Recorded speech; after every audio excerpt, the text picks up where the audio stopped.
आपको देखिए, कल से ये बात सामने आई है। इस देश के करीब 1500 से भी ज़्यादा प्रमुख लोग हैं, जिसमें ज़्यादा पत्रकार है, संपादक है, नेता है, कुछ राज्यों के मुख्यमंत्री हैं, केंद्रीय मंत्री हैं, उनके सभी के फ़ोन टैप किए गए हैं, सुने हैं, उनका स्क्रिप्ट निकाला है और ये खुलेआम हो रहा है। ये देश की सुरक्षा के बारे में सबसे बड़ा खतरा है।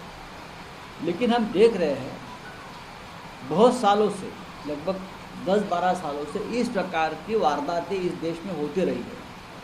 कभी यहाँ से फ़ोन टैप होता है, कोई फ़ोन टैप करता है। महाराष्ट्र में भी जब हमारी सरकार बंद रही थी या बनने जा रही थी तो ये फ़ोन टैपिंग का मामला सामने आया, लेकिन वो फ़ोन टैप करने वाले हमारे लोग थे, स्टेट के और देश के। लेकिन इस बार ये एक विदेशी ऐप है, विदेशी कंपनी है और हमारे लोगों के फ़ोन सुने गए हैं। उसमें से इस बार संपादक और पत्रकारों का आंकड़ा ज़्यादा है। अब हमारे फ़ोन सुनकर वो क्या करने वाले थे मुझे मालूम नहीं, लेकिन सुन लीजिए। राउत साहब, कई नेताओं का इसमें जिक्र हुआ है कि उनके फोन टैप हुए। लगभग 4 मुख्यमंत्री है जिनके फोन टैप हुए हैं। महाराष्ट्र के मुख्यमंत्री उद्धव ठाकरे, इनका भी फोन टैप हुआ ऐसा लगता है? अब मेरे पास पूरी लिस्ट नहीं है, लेकिन ज़रूर मुझे लगता है कि महाराष्ट्र के मुख्यमंत्री का भी फ़ोन अगर कोई टैप करता होगा तो मुझे आश्चर्य नहीं। लेकिन इसका हेतु क्या है? ये फोन टैप क्यों हो रहे हैं और कौन सी शक्तियाँ हैं इसके पीछे जो ये फोन टैप कर रही है? देखिए, शक्तियाँ तो होती है, उनका इंटरेस्ट भी होता है। ये तो कोई खिलौना नहीं है ना, ये कोई खेल नहीं चल रहा है। कोई ना कोई उनका मकसद ज़रूर होगा कि इस देश के 1500 से भी ज़्यादा प्रमुख लोगों के अगर फ़ोन टैप किए जाते हैं, ये ज़रूर उनका मकसद है और ये देश को खतरा है, देश की स्वतंत्रता को खतरा है। मुझे लगता है देश के प्रधानमंत्री और गृह मंत्री ने सामने आकर उस बारे में देश की जनता को बताना चाहिए क्या हो रहा है। सर, इसके पीछे सरकार का हाथ कहा जा रहा है? अभी हम पार्लियामेंट में मुद्दा उठाएंगे, बात करेंगे। आज सुबह ही मेरी खड़गे साहब से बात हो गई है और कल भी बात हो रही थी कि ये मुद्दा कल आ सकता है। तो आज का ये बहुत ही हॉट सब्जेक्ट है। धन्यवाद सर। काल जी सर्वपक्षीय बैठक झाली, त्याच्यामध्ये काय नेमकी रणनीती ठरलेली आहे आणि पंतप्रधान या बैठकीसाठी उशीर आले, त्याच्यामुळे विरोधकांची नाराजी होती? नक्कीच काल रणनीती म्हणाल तर जे प्रमुख या देशामधले मुद्दे आहेत, महागाई आहे, अनेक वर्षभरापासून शेतकरी गाजीपूर बॉर्डरला बसले आहेत, ते 22 तारखेला इथे संसदेवर चाल करून येत आहेत, त्यांचा विषय घेणं गरजेचं आहे। कोरोना संदर्भात जे काय गोंधळ उडाला, अराजक झालेलं आहे, त्या संदर्भात चर्चा करणं गरजेचं आहे। हे 3 किंवा 4 विषय महत्त्वाचे आहेत।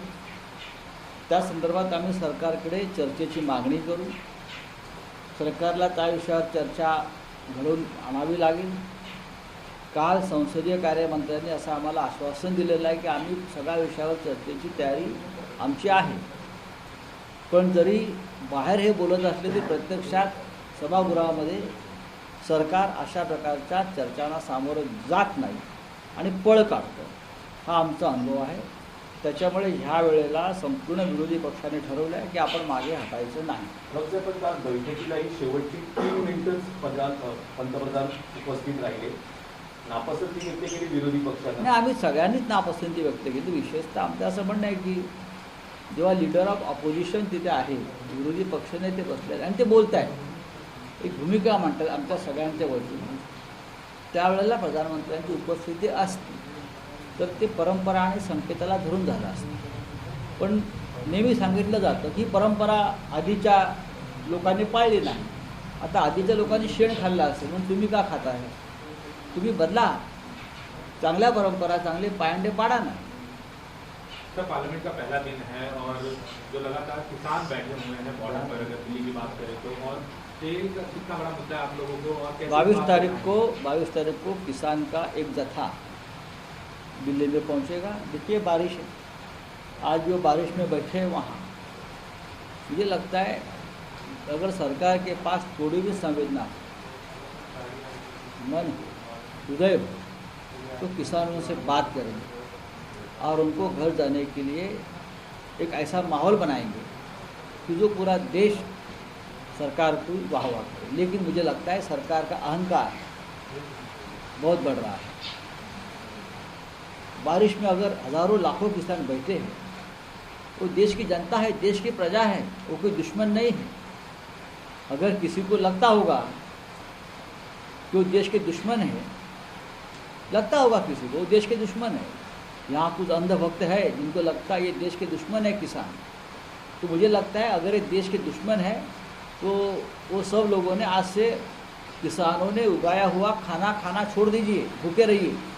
सबसे खास मराठी प्रश्न आहे की 22 तारखेला देशभरातले शेतकरी हे संसदेवर धडक देत आहे, काय नाही, ते धडक देणार नाही आहे। ते 200-200च्या पथकानं संसद जोपर्यंत चालू आहे तोपर्यंत दिल्लीत येऊन धरणं धरतील शांतपणे। आणि त्यांनी आम्हाला असंही सांगितलेलं आहे की तुम्ही आमच्यासाठी संसद बंद पाडू नका,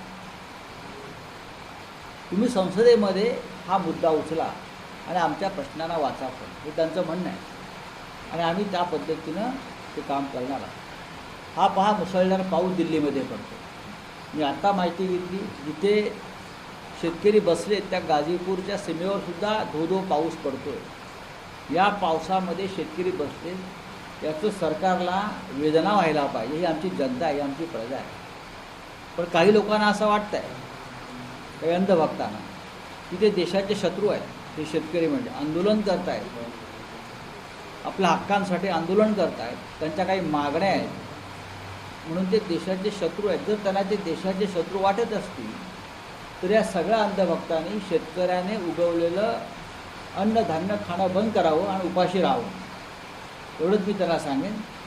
अत्यंत वाईट परिस्थितीमध्ये ते बसलेले आहेत आणि मी अत्यंत अस्वस्थ आहे। राऊत साहेब, एक सोशल मीडियावरती व्हिडिओ व्हायरल होतोय, अदानींनी मुंबई एअरपोर्टचे स्टेप्स घेतल्यानंतर मुंबई एअरपोर्टवरती गरबा होतोय आणि त्याला असं म्हटलं जातंय की मुंबई एअरपोर्ट जे आहे ते गुजरातला टेकओव्हर केलं जातं। मला असं वाटत नाही। मी तो व्हिडिओ का बघितलेला, मला कोणतरी सांगितलं आहे, पण तो व्हिडिओ नक्की कधीचा आहे आणि काय आहे याची सत्यता पडताळून पाहावी लागेल। मुंबई एअरपोर्टचं नाव छत्रपती शिवाजी महाराज इंटरनॅशनल एअरपोर्ट आहे, एवढंच मी सांगू शकतो आणि ते तसंच राहणार। आणि महाराष्ट्राच्या राजधानीत ते एअरपोर्ट आहे। जर कोणी अशा प्रकारे काही करत असेल तर त्यांनी फक्त व छत्रपती शिवाजी महाराज हे नाव पाहावं काय आहे। सर, जो सरकार कह रही है कि विपक्ष के जितने भी मुद्दे हैं उसका जवाब दिया जाएगा, जो नियम के दायरे में खासकर कोविड को लेकर प्रधानमंत्री दोनों सदन को भी संबोधित करना चाहिए। दोनों सदनों को प्रधानमंत्री ने संबोधित करना चाहिए, उससे पहले डिबेट होना चाहिए और डिबेट के लिए पूरा समय देना चाहिए, पूरा समय। हम बात करेंगे, हम अपनी बात रखेंगे, पूरे देश भर से लोग वहाँ बैठे हैं सदन में, अपने अपनी गांव की बात रखेंगे, क्या हुआ है वाराणसी से लेकर पश्चिम बंगाल तक, क्या हुआ इस काल में, हम सब बात करना चाहते हैं। महंगाई पर बोल दीजिए, तेल का मुद्दा कितना ज़्यादा बड़ा रहेगा इस बार? सबका तेल निकल गया है, तेल का मुद्दा ही सबसे बड़ा मुद्दा है। आप देखिए